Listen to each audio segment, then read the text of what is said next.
কুমিল্লার Kalkapur rail crossing এলাকায় আছেন সহকর্মী ইশতিয়াক আহমেদ। সরাসরি যাব তার কাছে। ইশতিয়াক,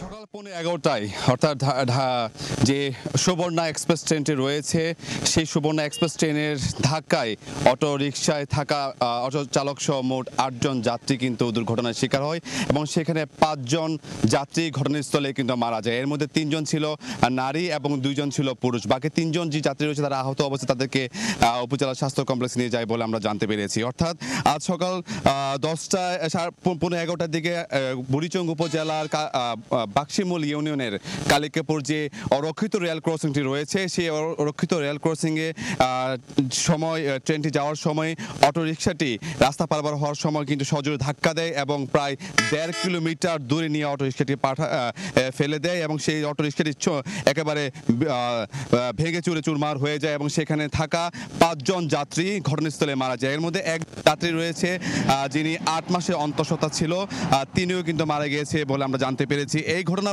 পরে কিন্তু পুলিশ, উপজেলা নির্বাহী কর্মকর্তা তারা ঘটনাস্থলে এসেছেন এবং আমরা কথা বলেছিলাম রেলওয়ে কর্তৃপক্ষের সাথে।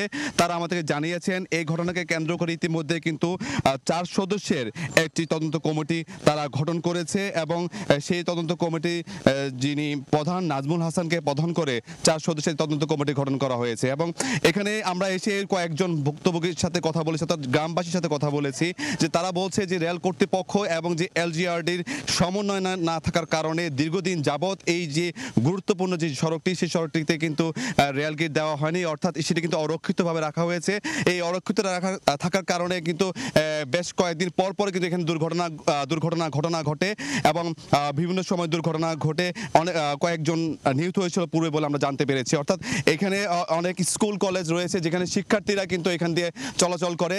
অরক্ষিত রেলগেট থাকার কারণে সেখানে বেশিরভাগ সময় দুর্ঘটনা ঘটে বলে তারা আমাদেরকে জানিয়েছে এবং এলাকাবাসীর দাবি দ্রুত সময়ের মধ্যে যাতে করে রেলগেট এখানে স্থাপন করে।